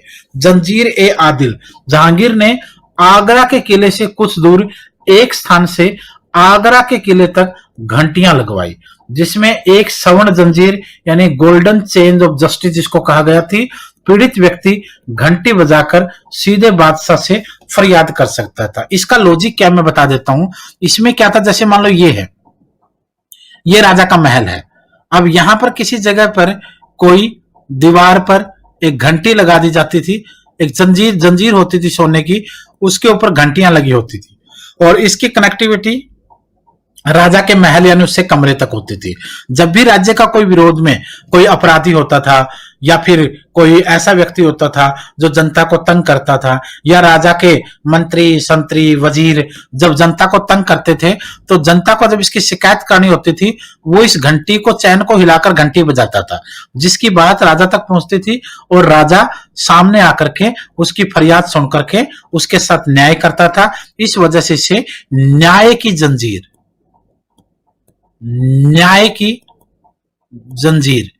चेन ऑफ जस्टिस, जंजीर ए आदिल, ये सारे नाम इसको इसलिए दिए गए थे। अनोखा, बिल्कुल अनोखा सा काम था ये। ईस्ट इंडिया कंपनी को व्यापार की परमिशन 1611 ईस्वी में captain Hawkins British east India company के दूत के रूप में, जो 1608 ईस्वी में पहुंचा, 1609 से लेकर के 1611 तक 2 साल उसके दरबार में रहा और जहांगीर ने ईस्ट इंडिया कंपनी को व्यापार की अनुमति 1611 में दे दी थी। प्रथा की अगर बात करें तो जहांगीर ने 2 अस्पा और सिंह अस्पा नाम की प्रथाएं चलवाई थी। 2 अस्पा और सिंह अस्पा। 2 अस्पा के अंतर्गत मनसबदार को अपने सवार पद के दुगने घोड़े रखने पड़ते थे और सिंह अस्पा के अंतर्गत मनसबदार को अपने सवार पद के 3 गुना घोड़े रखने पड़ते थे। जहांगीर ने अपनी आत्मकथा तुजुके जहांगीरी की रचना फारसी में की थी। याद रखना, तुजुके जहांगीरी फारसी भाषा में लिखी गई। जहांगीर द्वारा सिकंदरा में अकबर का मकबरा बनवाया गया और लाहौर की मस्जिद का निर्माण। जहांगीर के द्वारा बनाए गए इमारतों में अकबर का मकबरा और सिकंदरा में और लाहौर की मस्जिद का निर्माण भी इसमें फेमस रहेगा। जहांगीर अपने आप में बहुत बड़ा चित्रकार था। यह कहते हैं कि चित्रकला का इतना बड़ा प्रेमी था कि अगर किसी चित्रकार ने 2-3 चित्रकारों ने मिलकर कोई मूर्ति बनाई हो, एक ने चित्रकार ने उसका हाथ और एक ने उसका पांव बनाया हो, तो जहांगीर ये बता देता था कि हाथ उस चित्रकार ने बनाया है और पांव उस चित्रकार ने। जिसमें जिस राजा की रुचि होती थी, उस राजा के राज में उसी प्रकार के लोगों को संरक्षण होता था। ये भी याद रखना है। जहांगीर के पुत्र खुसरो का विद्रोह। जहांगीर का पुत्र खुसरो, एक्चुअली प्रॉब्लम कहां थी? प्रॉब्लम अकबर के समय से शुरू हुई थी।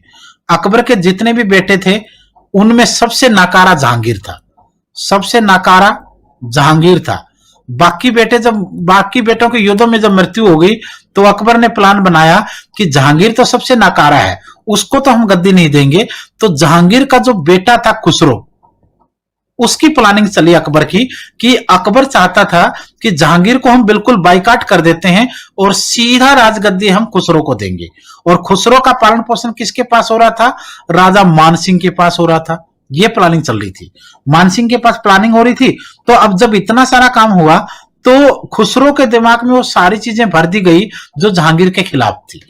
खुसरो के दिमाग में जहर भर दिया गया जहांगीर के खिलाफ, ताकि जहांगीर को वो आसानी से गद्दी रास्ते से हटा पाए। लेकिन अकबर की अचानक मृत्यु हो गई और जहांगीर को गद्दी मिल गई। जब जहांगीर को गद्दी मिली तो खुसरो ऑटोमेटिकली उससे नफरत करता था, तो खुसरो ने उसका विद्रोह कर दिया। जब खुसरो ने उसका विद्रोह किया तो जहांगीर ने उसके विद्रोह को दबा दिया। देखिए, जहांगीर के सबसे बड़े पुत्र ने विद्रोह किया, खुसरो आगरा के किले से भाग निकला और तरन तारण नामक स्थान पर सिख गुरु अर्जुन देव ने खुसरो को आशीर्वाद दिया व आर्थिक मदद भी की। 1622 ईस्वी में खुर्रम ने खुसरो की हत्या कर दी। खुर्रम, जिसको आप शाहजहां के रूप में आगे जाकर देखेंगे, यानी आदेश ये जहांगीर का ही था। तो सीधा सीधा मतलब है यहाँ पर खुसरो को अंधा कर दिया गया, बाद में उसकी हत्या कर दी गई।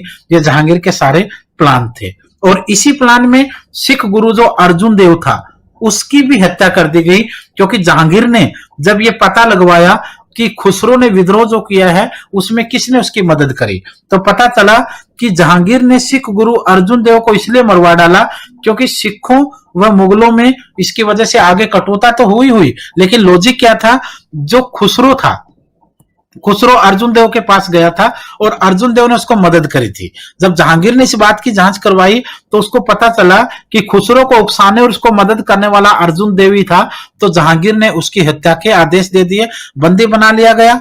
5 दिन तक यातनाएं दी गई और बाद में उसकी हत्या करवा दी गई, जिसकी वजह से सिखों में और मुगलों में बहुत बड़ी दुश्मनी यहां पैदा हुई। और सिख धर्म जो बिल्कुल शांति का धर्म था 5वें गुरु तक, सिखों का 5वां गुरु था अर्जुन देव, 5वें गुरु तक जो बिल्कुल शांति का गुरु था, जैसे अर्जुन देव की हत्या करेगी 6ठे गुरु से ही सिखों ने अपना सैनिक दस्ते, सैनिक प्रशिक्षण, हथियारों की शुरुआत यहां से सिखों के अंदर शुरू होने लगी और सिखों ने अपने बचाव के लिए मुगलों से टकराना शुरू कर दिया। जहांगीर ने कई बाग बगीचे बनवाए, जिनमें कश्मीर का शालीमार और निशांत बाग जो है वो सबसे ज्यादा फेमस रहे हैं। राज्याभिषेक के 7वें साल, राज्याभिषेक कब हुआ उसका? राज्याभिषेक कब हुआ? 1605 में, अकबर की मृत्यु के बाद 7 साल बाद यानी 1612 में उसने हिंदुओं का प्रसिद्ध त्योहार रक्षाबंधन मनाया, जिसको उसने निगाह-ए-दस्त का नाम दिया और उसने प्रॉमिस किया कि वो हिंदू धर्म के लोगों की रक्षा करेगा। ये चीज देखिए। उसके बाद बात करते हैं आप शाहजहां की। जैसे जहांगीर की मृत्यु हुई, शाहजहां को गद्दी मिल गई। शाहजहां 1628 ईस्वी से 1658 ईस्वी तक शाहजहां का कार्यकाल है। शाहजहां वही है जिसका बचपन का नाम खुर्रम था। खुर्रम याद रखना, खुसरो अलग है, खुर्रम अलग है। तो शाहजहां खुर्रम यानी 1628 से 1658 ईस्वी तक कार्यकाल रहा। शाहजहां का जन्म 5 जनवरी 1592 5 जनवरी 1592 को लाहौर में हुआ था। इसके बचपन का नाम खुर्रम था, जिसका अर्थ होता है आनंददायक।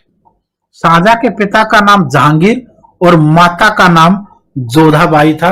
बहुत से लोग अकबर के साथ जोधा का विवाह दिखाएंगे, अलग अलग किताबों में बहुत सी चीजें मिलेंगी, लेकिन ये बहुत बड़ा कंट्रोवर्शियल मैटर है। अहमदनगर को जीतने के बाद खुर्रम को जहांगीर ने शाहजहां की उपाधि, याद रखना, खुर्रम को जहांगीर ने ही शाहजहां की उपाधि दी थी क्योंकि उसने अहमदनगर को जीत लिया था एक युद्ध में। शाहजहां का काल भवन निर्माण कला, मैंने बताया आपको, जहांगीर का काल चित्रकला का गोल्डन ईरा था और शाहजहां का काल भवन निर्माण कला का स्वर्ण युग था, यानी बिल्डिंग कंस्ट्रक्शन का। तो मुगल काल का पहला गोल्डन ईरा जहांगीर और दूसरा गोल्डन ईरा शाहजहां का माना जाता है। इसको आप लोग दूसरा स्वर्णिम युग बोलेंगे, ये भी याद रखना है। शाहजहां का विवाह, शाहजहां का विवाह सफी वंश की राजकुमारी मिर्जा हुसैन सफवी की पुत्री से 1610 ईस्वी में हुआ था। शाहजहां का दूसरा विवाह आसफ खान जो नूरजहां का भाई और शाहजहां का सगा मामा था।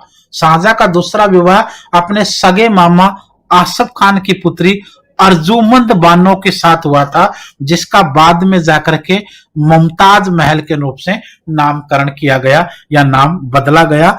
यह विवाह 1612 में हुआ था। शाहजहां का तीसरा विवाह शाहनवाज खान की पुत्री के साथ 1617 में हुआ था। हालांकि ये इनके विवाह अनगिनत होते थे, कुछ फेमस विवाहों का वर्णन आमतौर पर किताबों में होता है। शाहजहां द्वारा बनाई गई इमारतें, शाहजहां के द्वारा बनाई गई इमारतों में सबसे फेमस दिल्ली का लाल किला, दिल्ली का तख्ते ताउस और दिल्ली का जामा मस्जिद, ये मोस्ट इंपोर्टेंट है। नंबर 1 दिल्ली का लाल किला, दिल्ली का लाल किले में ही तख्ते ताउस आपको मिलेगा, जामा मस्जिद मिलेगा। अब दिल्ली के लाल किले में ही दीवाने आम और दीवाने खास। लाल किला, जिसका दूसरा नाम इन्होंने क्या रखा यहां, किला ए मुबारक। लाल किले का यहां पर नाम क्या था, किला ए मुबारक। दिल्ली का किला यानी लाल किला, किला ए मुबारक। दीवाने आम, दीवाने खास। तख्ते ताउस, जिसको मुगल सिंहासन के रूप में माना गया। मुगल सिंहासन का निर्माण करने वाला आगरा का एक जोहरी था, जिसका नाम था बेबदल खान। इसने मुगल सिंहासन भी बनाया था और राजा के जो मुकुट होता था उसमें कोहिनूर हीरे को जड़ा था, कोहिनूर हीरे को जड़ा था। आगरा के अंदर बिल्डिंग देखें शाहजहां के नाम से तो ताजमहल जो वर्ल्ड फेमस है और मोती मस्जिद, दोनों चीजें और भी आपको याद रखनी है। ये कुछ बिल्डिंगों हैं जिनका वर्णन शाहजहां के रूप में मिलता है। शाहजहां ने पुर्तगालियों से 1632 ईस्वी में हुगली नदी के क्षेत्र को खाली करवाया था। एक्चुअली हो क्या रहा था, यह एक स्टोरी चल रही थी। आप लोग देखोगे 1503 ईस्वी में पुर्तगालियों ने अपना व्यापार भारत में व्यापारिक कोठियां बना दी और 1611 में अंग्रेजों ने अपना व्यापार भारत से परमिशन के अकॉर्डिंग शुरू कर दिया। पुर्तगाली लगभग 100 साल पहले आ चुके थे। पुर्तगालियों ने हुगली नदी और जितना भी इंडियन ओशियन का एरिया था उस पर कब्जा कर रखा था और व्यापारियों के रूप में अंग्रेजों को समर्थन था मुगलों का। जब व्यापार की परमिशन मिल गई जहांगीर से तो अंग्रेजों ने व्यापार करना शुरू किया। अंग्रेज जितना भी व्यापार करते थे समुद्री जहाजों से, पुर्तगाली उनके जहाजों के सामान को लूट लेते थे।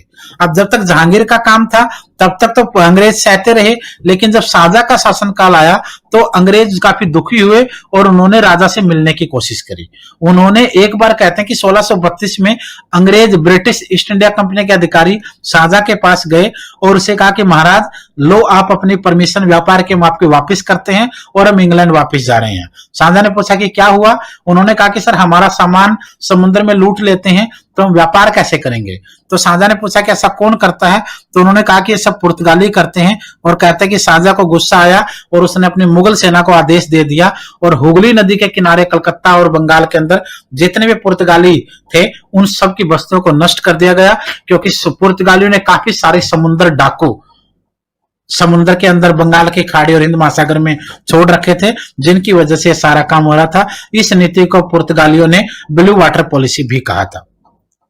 शाहजहां ने 1636-37 में सिजदा प्रथा को समाप्त करके उसकी जगह सहार ए तस्लीम, ये मुसलमानों के अंदर मुस्लिम धर्म के अंदर किसी को सलाम और नमस्कार की एक विधि होती थी जिसमें पांव, घुटने, कोहनी और जो मस्तक होता था वो जमीन पर लेट करके राजा को सलाम करना होता था। शाहजहां के 4 पुत्र थे, औरंगजेब, दारा शिको, सूजा और मुराद। 2 पुत्रियां थी, जहां आरा और रोशन आरा। इनमें औरंगजेब ने दारा शिको, सूजा, मुराद की हत्या कर दी और औरंगजेब ने अपने पिता शाहजहां को बंदी बना दिया आगरा के किले में, जो जहां आरा की देखरेख में उसको कैद रखा गया। ये स्टोरी आपको आगे मिलेगी। शाहजहां पहला मुगल शासक था जो अपने जीवन में गद्दी से वंचित कर दिया गया और औरंगजेब द्वारा 1658 में उसको कैदी बना लिया गया। कैद में पड़ा रहा 8 साल तक और 1666 में उसकी मृत्यु हो गई। किसके कहां पर रखा गया उसको? आगरा के महल में रखा गया, जहां से वह अपनी पत्नी को की याद में बनाए गए ताजमहल को देख सकता था। जहां आरा जो उसी की बेटी थी, औरंगजेब की बहन थी, उसके निरीक्षण में उसको बंदी बना के रखा गया था कि बहन पिताजी जेल से निकल ना जाए। ये चीज आपको देखनी है। उसके साथ आप देखोगे आगे औरंगजेब का काल। औरंगजेब का कार्यकाल हालांकि शाहजहां की मृत्यु से पहले ही शुरू हो गया, क्योंकि उसने उसको बंदी बना करके जेल में डाल दिया गया। कार्यकाल 1658 से 1707 यानी 50 वर्ष का कार्यकाल औरंगजेब का है। मुइनुद्दीन मोहम्मद औरंगजेब का जन्म 24 अक्टूबर 1618 ईस्वी को उज्जैन के पास दोहद नामक स्थान पर हुआ था। 1633 ईस्वी में सुधाकर नामक हाथी को घायल करने के कारण शाहजहां ने उसे बहादुर की उपाधि दे दी थी। 1636 में औरंगजेब को शाहजहां ने पहली बार दक्कन का सूबेदार बनाया जहां वह 1644 ईस्वी तक रहा था। औरंगजेब आलमगीर के नाम से सिंहासन के ऊपर बैठा था। शाहजहां को बंदी बनाने के बाद 21 जुलाई 1658 को औरंगजेब आगरा के सिंहासन पर बैठा, लेकिन उसका वास्तविक राज्याभिषेक दिल्ली में 5 जून 1659 को हुआ था। औरंगजेब को जिंदा पीर भी कहा जाता है। औरंगजेब को जिंदा पीर कहा गया। औरंगजेब के काल में ही पाटन का सोमनाथ मंदिर, बनारस का विश्वनाथ मंदिर और मथुरा के केशव मंदिर को तोड़ दिया गया था। औरंगजेब इस्लाम के समर्थक के रूप में, औरंगजेब कट्टर सुन्नी मुसलमान था। औरंगजेब ने मुद्राओं पर कलमा खुदवाना बंद करवा दिया था। नौरोज त्योहार को मनाना बंद कर दिया। तुलादान और झरोखा दर्शन, इन विधियों को भी उसने दरबार से बंद कर दिया। दरबार में होली, दिवाली मनाना उसने बंद करवा दिया। 1679 ईस्वी में हिंदुओं पर पुण्य जजिया कर को शुरू कर दिया और तीर्थ यात्रा कर को भी दोबारा लगा दिया, जो टैक्स अकबर ने स्थगित कर दिए थे। संगीत विरोधी था। दरबार से नाचने गाने, म्यूजिक और डांस, ये चीजें अखबार से उसने समाप्त करवा दी, बंद करवा दी। कोई काम ऐसा नहीं होता था। सिख गुरु तेग बहादुर की हत्या 1675, सिखों के 9वें गुरु तेग बहादुर की हत्या औरंगजेब ने करवा दी थी 1675 में, जिससे सिखों और मुसलमानों में, सिखों और मुगलों में एक बार फिर दुश्मनी हो गई। क्योंकि ध्यान रखना, सिखों का 5वां गुरु, सिखों का 9वां गुरु, 5वां गुरु अर्जुन देव, 9वां गुरु तेग बहादुर। 5वें को जहांगीर ने, 9वें को औरंगजेब ने। यह चीज आपको जरूर देखनी है। इस टाइप के क्वेश्चन बार बार आपको देखने को मिलेंगे। औरंगजेब के शासनकाल में मुस्लिम कानून के संग्रह फतवा ए आलमगीरी को संरक्षण दिया गया। औरंगजेब ने गैर मुस्लिम जनता पर दोबारा से जजिया कर लगाना शुरू कर दिया। जनता को आर्थिक राहत देने के लिए राहदारी और पानदारी करों को माफ कर दिया गया।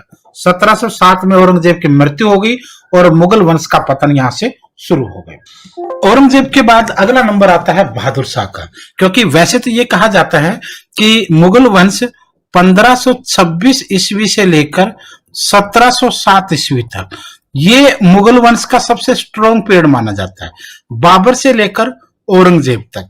लेकिन कहने को मुगल वंश 1707 में समाप्त नहीं हुआ, बल्कि वो 1857 तक, क्रांति तक बहादुर शाह जफर के नेतृत्व तक रहा। लेकिन रियल जो मुगल डायनेस्टी है वो 1707 में शक्तिशाली जो मुगल वंश था वो समाप्त हो चुका था। अब ऐसे मुगल राजा थे जो अंग्रेजों के इशारे पर, वजीरों के इशारे पर, अपने मंत्रियों के इशारों पर नाचने वाले थे, जिनका बहुत बड़ा योगदान आमतौर पर नहीं रहता है। लेकिन किसी डायनेस्टी को, किसी वंश को हम लोग पूरा तभी मानते हैं जब वो कंप्लीट कवर हो। तो आइए बहादुर शाह को देखते हैं हम लोग। 1707 ईस्वी से औरंगजेब की मृत्यु से लेकर 1712 तक उसका काल रहा। औरंगजेब की मृत्यु के बाद मुगल साम्राज्य का पतन प्रारंभ हो गया। औरंगजेब ने किसी को भी अपना उत्तराधिकारी घोषित नहीं किया था। औरंगजेब की मृत्यु के बाद उसके तीनों पुत्र मुअज्जम, आजम और कामबख्श, तीनों में युद्ध हुआ और उस युद्ध में मुअज्जम, जो कि उस वक्त 63 वर्ष का था, वह विजयी हुआ। उसने अपने दोनों भाइयों को मौत के घाट उतार दिया और औरंगजेब के पुत्र मुअज्जम ने बहादुर शाह की उपाधि ग्रहण की और अपने आप को बादशाह के रूप में घोषित कर दिया।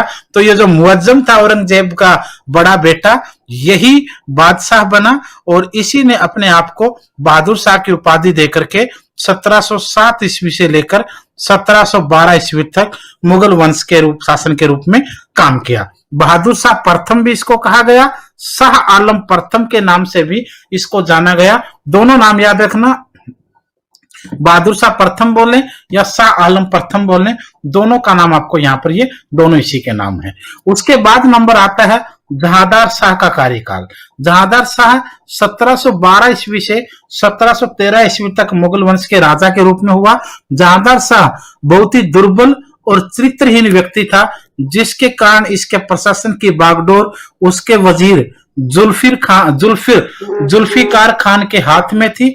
जहांदार शाह ने जजिया कर को पूर्ण रूप से समाप्त किया था। यही क्वेश्चन इसका आता है, क्योंकि जजिया कर के ऊपर रोक लगाई अकबर ने, औरंगजेब ने उसको दोबारा से शुरू कर दिया और फिर इसको बिल्कुल समाप्त करने वाला जहांदार शाह माना जाता है। 1713 में आगरा में फर्रुखसियर ने जहांदार शाह को शिकस्त दे दी, उसको हरा दिया और लंबट मूर्ख की उपाधि दी। लंबट मूर्ख के रूप में जहांदार शाह को जाना गया। यानी दो क्वेश्चन मेन रहेंगे, एक जजिया कर को पूर्ण रूप से समाप्त किया जहांदार शाह ने, और दूसरा उसको लंबट मूर्ख कहा गया। उसके बाद नाम आएगा फर्रुखसियर का, जो अंग्रेजों के हाथों की कठपुतली बनने वाला पहला मुगल राजा रहा। 1713 से लेकर 1719 तक का उसका काल रहा। फर्रुखसियर के शासनकाल में हुसैन अली खान, मीर बख्शी तथा अब्दुल्ला खान को वजीर का पद जो है वो प्रदान किया गया। सैयद बंधु जो थे अब्दुल्ला और हुसैन अली, इनको मुगल वंश के दौरान फर्रुखसियर के काल का किंग मेकर कहा गया। सैयद बंदियों में सैयद हुसैन अली पटना का उप गवर्नर था और सैयद अब्दुल्ला खान जो है वो इलाहाबाद का गवर्नर बन गया था। 1715 ईस्वी में फर्रुखसियर ने बंदा बहादुर को मरवा दिया था, जो बहुत बड़ी घटना मानी गई इतिहास की। और 1717 में फर्रुखसियर ने ईस्ट इंडिया कंपनी को व्यापारी का अधिकार प्रदान किए, जिसके अंतर्गत 3000 वार्षिक कर के बदले बंगाल में व्यापार का अधिकार दे दिया गया। 1719 में सैयद बंधुओं ने मराठों की मदद से फर्रुखसियर को मारकर रफी उद दर्जात को गद्दी पर बैठा दिया था। फर्रुखसियर पर अंग्रेजों को अंधाधुंध ब्लाइंडली लाइसेंस बांटने का आरोप भी लगाया जाता है। ये आपको फर्रुखसियर का समय आपको यहां दिखेगा। रफीद उद दर्जात को अक्षय रोग होने के कारण उसने 4 महीने तक शासन किया और वह मर गया। अगर रफीद उद दर्जात की बात करेंगे तो 1719 में शुरू हुआ और 1719 में इसका कार्यकाल समाप्त भी हो गया। फिर नंबर आएगा मोहम्मद शाह का, जिसको रंगीला बादशाह भी कहा गया। मोहम्मद शाह का कार्यकाल 1719 से 1748 तक रहा। सैयद बंधुओं ने जहान शाह के 18 वर्षीय पुत्र रोशन अख्तर को मोहम्मद शाह की उपाधि दे दी और उसको गद्दी पर बैठा दिया। उसकी विलासिता पूर्ण प्रवृत्ति के कारण उसे रंगीला बादशाह कहा गया। ये कहा जाता है, कुछ ग्रंथों में और कुछ किताबों में ये कहा गया है कि मोहम्मद शाह रंगीला इतना ऐशो अयास में भरा रहता था कि वह काफी समय तक राज्य का दौरा नहीं करता था। और इसके बारे में एक बहुत हंसीपूर्ण एक वाक्य है कि मोहम्मद शाह रंगीला एक दिन में 18 ड्रेस बदलता था। यानी बहुत खतरनाक व्यक्ति इसको माना गया। यही व्यक्ति था जिसके बारे में काफी सारे अलग अलग प्रचार भी हुए। सैयद बंधुओं में हुसैन अली को हैदर खान ने मार डाला और 1724 में अब्दुल्ला खान को विष पिलाकर मार डाला गया। 1722 में निजाम उल मुल्क वजीर नियुक्त हुआ और उसने प्रशासनिक सुधार लाने का प्रयत्न किया, परंतु अंत सम्राट की संदेशपद प्रवृत्ति के कारण वह दक्कन चला गया और दक्कन में स्वतंत्र हैदराबाद राज्य की 1722 में हैदराबाद की नींव स्थापित करी और वो निजामुल मुल्क ने ही की, जो उसका वजीर भी था उस समय यहां से निकल गया था। मोहम्मद शाह रंगीला के शासनकाल में सादत खान ने अवध राज्य की नींव डाली और अलीवर्दी खान ने बंगाल में स्वतंत्र राज्य की स्थापना करी। तो ध्यान देखिए, नंबर 1 बंगाल, नंबर 2 अवध और नंबर 3 हैदराबाद, तीनों के तीनों राज्यों की स्थापना इसी मोहम्मद शाह रंगीला के समय हुई। हैदराबाद की नींव निजामुल मुल्क ने, अवध की नींव सादत खान ने और बंगाल को स्वतंत्र राज्य अलीवर्दी खान ने। ये तीनों मोस्ट इंपोर्टेंट क्वेश्चन आएंगे, इनका उचित मिलान वाला क्वेश्चन भी आता है। फिर हुआ इसी के समय में करनाल का युद्ध 1739 में। 1739 में नादिर शाह ने भारत पर आक्रमण किया। 24 फरवरी 1739 को करनाल में मोहम्मद शाह और नादिर शाह के मध्य युद्ध हुआ, जिसको करनाल का युद्ध कहा जाता है।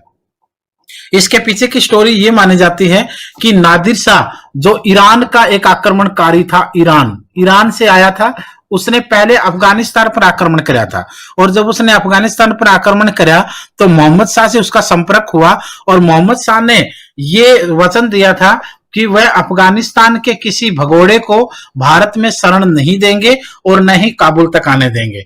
लेकिन जब ये ऐसा नहीं हुआ और खुद कहते हैं कि नादिर शाह ने अपना एक दूत भारत भेजा था जिसकी दिल्ली में हत्या कर दी, जिससे क्रोधित होकर नादिर शाह ने भारत पर आक्रमण भी किया और दिल्ली के अंदर भी कत्लेआम बाद में मचाया गया था। तो ये नादिर शाह का और यहाँ पर मोहम्मद शाह का युद्ध हुआ। मोहम्मद शाह रंगीला की इसमें हार हुई, नादिर शाह इसमें जीत गया और यहीं पर 3 घंटे तक ही सिर्फ ये युद्ध चला जिसमें निजामुल मुल्क ने शांति दूत की भूमिका भी निभाई थी।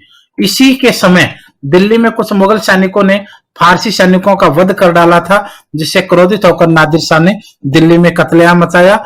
नादिर शाह दिल्ली से मयूर सिंहासन, याद रखिएगा, और कोहिनूर हीरा, जिसके बारे में हमने शाहजहां के समय डिस्कस किया था कि मयूर सिंहासन मुगल सिंहासन बनाया गया बेअबदल खान के द्वारा, तो ये मयूर सिंहासन और कोहिनूर नादिर शाह लेकर गया, जो बाद में अंग्रेजों के हाथ लगे और आप लंदन के अंदर हैं। कश्मीर और सिंधु नदी के पश्चिमी प्रदेश पर भी नादिर शाह का अधिकार हो गया था। उसके बाद आता है अहमद शाह का कार्यकाल 1748 से 1754, छोटा सा कार्यकाल था। इसके शासनकाल में 1748-1749 में अफगान शासक अहमद शाह दुर्रानी ने आक्रमण किया था और उससे संपूर्ण देश का अधिकार पत्र लिखवा लिया था। यह बहुत विलासी व्यक्ति था। इसने, आप विलासिता का अंदाजा लगाइए, राजाओं के बेटों को कैसे कैसे पद मिलते थे। इसने अपने 2.5 वर्ष के बेटे महमूद को पंजाब का गवर्नर बना दिया था, 1 वर्ष के बच्चे को कश्मीर का गवर्नर बना दिया और 15 वर्ष के बच्चे को अपना नियुक्ति नियुक्त कर दिया था वजीर के रूप में। ये सोच सकते हैं आप लोग कितना खतरनाक था। 2.5 साल के अपने बच्चों को, 1-1 साल के बच्चों को राज्यों का गवर्नर यहां बना दिया जाता था। उसके बाद आता आलमगीर सेकंड, आलमगीर द्वितीय। एक आलमगीर के रूप में तो औरंगजेब ने अपना पद लिया था, तो यह आलमगीर सेकंड का कार्यकाल 1754 से 1758 ईस्वी तक रहेगा। मुगल वंश मुगल वजीर इमाम उल मुल्क ने मुगल सम्राट अहमद शाह को अंधा करके उसके बाद आलमगीर सेकंड को सिंहासन पर बैठा दिया। आलमगीर सेकंड जहांदार का पुत्र था। जब वह अपने वजीर के चंगुल से मुक्ति पाने का प्रयास कर रहा था तो उस समय उसको भी मार डाला गया। उसके बाद आता शाह आलम सेकंड। शाह आलम फर्स्ट आपने देखा जो औरंगजेब के तुरंत बाद हुआ। अब आएगा शाह आलम सेकंड, जिसका जिक्र आप लोग बक्सर के युद्ध के समय भी देखते हो। 1759 से 1806, 1759 यानी 1764 का बक्सर के युद्ध में शाह आलम को आप लोग देखे हैं। इसका वास्तविक नाम जो है वो अली गौहर था। शाह आलम सेकंड का वास्तविक नाम अली गौहर था। शासक बनने के बाद यह 12 वर्ष तक, आप सोचिए, शाह आलम सेकंड जो राजा बनने के 12 वर्ष तक दिल्ली नहीं गया था। इसने 1764 में बंगाल के मीर कासिम और अवध के नवाब सुजाउद्दौला के साथ मिलकर अंग्रेजों के विरुद्ध बक्सर का युद्ध भी लड़ा था, किंतु हार जाने के बाद कई वर्षों तक इलाहाबाद में ईस्ट इंडिया कंपनी के संरक्षण में रहा। इलाहाबाद की संधि इसके साथ अंग्रेजों की हुई। 1772 में मराठों की सहायता से यह दिल्ली पहुंचा था। 1765 में इसने बिहार, बंगाल और उड़ीसा की दीवानी ईस्ट इंडिया कंपनी को दे दी और कंपनी ने उसे 26 लाख रुपए वार्षिक पेंशन देने का वचन दिया। इसी को इलाहाबाद की संधि कहा गया। याद रखिएगा, ये काफी इंपॉर्टेंट क्वेश्चन है। 1803 में अंग्रेजों ने दिल्ली पर कब्जा कर लिया। उसके बाद 1806 ईस्वी तक यह अंग्रेजों की पेंशन पर ही जीवित रहा।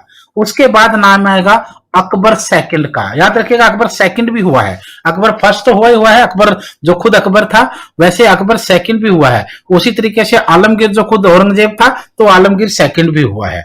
अकबर सेकंड की बात करेंगे तो 1806 से 1837 ईस्वी तक अकबर द्वितीय ने अपने पेंशन के सिलसिले में राम मोहन राय को राजा की उपाधि देकर इंग्लैंड भेजा था। याद रखिए, अकबर सेकंड ही था जिसने राम मोहन राय को लंदन भेजा था अपने ओर से ये बात करने के लिए कि इंग्लैंड के राजा से बात करो या इंग्लैंड की रानी से बात करो कि मेरी पेंशन और मेरी जो है वो सुविधाएं बढ़ा दी जाएं, और ये काम करने के लिए राम मोहन राय को भेजा था। और यहीं से राम मोहन राय का नाम राजा राम मोहन राय पड़ा था। ये क्वेश्चन सिर्फ एक ही क्वेश्चन है जो इस व्यक्ति का पूछ लिया जाता है।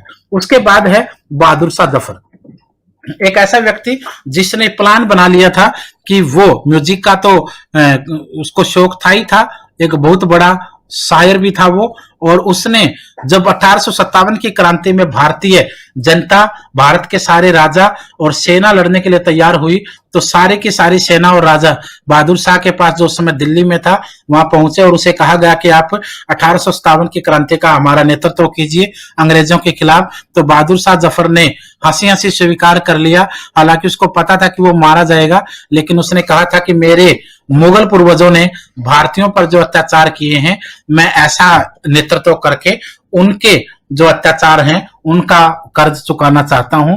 और उसको युद्ध का नेतृत्व उसने किया। अंग्रेजों ने उसको बंदी बना लिया। कई दिन भूखा रहने के बाद जब उसके सामने खाना रखा गया तो उसके खाने की प्लेट में उसके बेटों के सर थे। अंग्रेजों ने उसके सामने ये पेश किया था। तब बहादुर शाह ने कहा था कि भारतीय पिताओं के बेटे युद्ध के मैदान से इसी तरह वापस आते हैं। यानी एक सच्चा राजा के रूप में इस व्यक्ति ने यहाँ पर फर्ज निभाया था। 1837 से 1857 कार्यकाल रहा। 1857 के विद्रोह में भाग लेने के कारण इन्हें बंदी बनाकर रंगून के लिए निर्वासित कर दिया गया। निर्वासित शहर रहेगा यहाँ पर, रंगून भेज दिया गया। रंगून की जेल के अंदर इनको रखा गया और 1862 ईस्वी में इनकी मृत्यु होने पर मुगल वंश का समाप्त हो गया। रंगून के अंदर ही इनकी जो समाधि, जो कब्र मानी जाती है, वो यहीं पर मौजूद है। तो इसी रंगून के ऊपर बहादुर शाह जफर की समाधि स्थल से ही सुभाष चंद्र बोस ने अपनी सेना का उद्घोष भी किया था। या आप सोच सकते हो कि ये मुगल वंश जो है वो 1526 ईस्वी में बाबर से जो शुरू हुआ था वो 1857 ईस्वी में बहादुर शाह जफर से समाप्त हो जाता है। तो ये पूरे का पूरा आपका मुगल वंश था। उसके साथ साथ आप लोग पूरे इंडिया के अंदर हर प्रकार का, चाहे वो आपका सीटेट है, चाहे वो केवीएस है, चाहे वो आपका डीएसएसबी है, चाहे वो एनवीएस है, चाहे वो हरियाणा टेट है, चाहे वो यूपी टेट है, यूजीसी नेट है, पूरे इंडिया में जितने भी प्रकार के एग्जाम होते हैं सभी प्रकार का स्टडी मटेरियल बाय कोरियर हम भेजते हैं। आज इस नंबर पर कॉल करके या व्हाट्सएप पर बात करके आप लोग ऑर्डर कर सकते हैं।